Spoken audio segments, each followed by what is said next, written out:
पहले इस्माइल हानिये और फिर याह्या सिनवार, ये दो ऐसे नाम थे जिनके दम पर हमास खड़ा हुआ था। लेकिन इजरायली फौज ने इन दोनों को ही ढेर कर दिया और हानिये और सिनवार के जाने के बाद आईडीएफ को लगा था कि हमास कमजोर पड़ जाएगा और वो सरेंडर करने के लिए मजबूर होगा।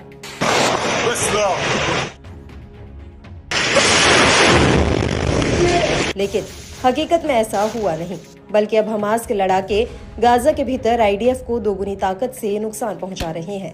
गाजा में ऐसा कोई दिन नहीं जाता जब हमास के लड़ाके आईडीएफ के जवानों का शिकार ना करते हों। और तो और आईडीएफ के बाहुबली कहे जाने वाले मेरकावा टैंक भी हमास के हमलों से सुरक्षित नहीं है।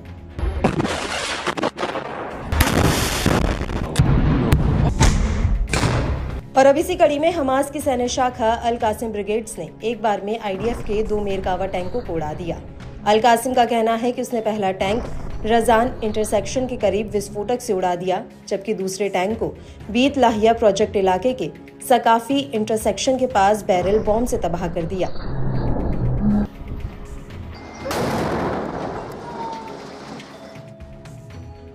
इसके बाद अल कासिम ने इसी इलाके में आईडीएफ के तीसरे मेरकावा टैंक पर अल यासीन 105 गोलों से हमला किया।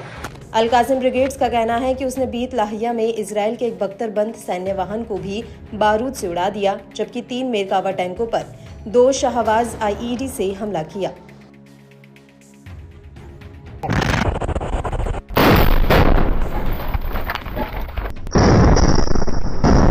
और जब इस टैंक की मरम्मत के लिए आईडीएफ के जवानों की एक टीम यहां पहुंची तो अल कासिम के लड़ाकों ने उन पर भी एंटी पर्सनल डिवाइस से हमला कर दिया।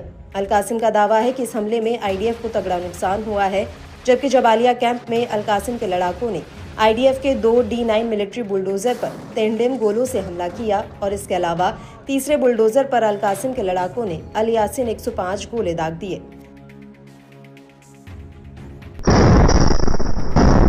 वहीं दूसरी तरफ जब अल कासिम ब्रिगेड्स ये हमले कर रही थी तो उस वक्त अल अक्सा ब्रिगेड्स ने भी पूर्वी गाजा में मोर्चा संभाल रखा था। यहाँ पर अल अक्सा के लड़ाकों ने पूर्वी सेमेट्री में आईडीएफ के जमावड़े पर दनादन बमबारी की। इसके अलावा अब्देल कादर अल हुसैनी ब्रिगेड्स ने भी पूर्वी जबालिया में आईडीएफ के ऊपर कई राउंड 60 mm मोर्टार गोले दागे।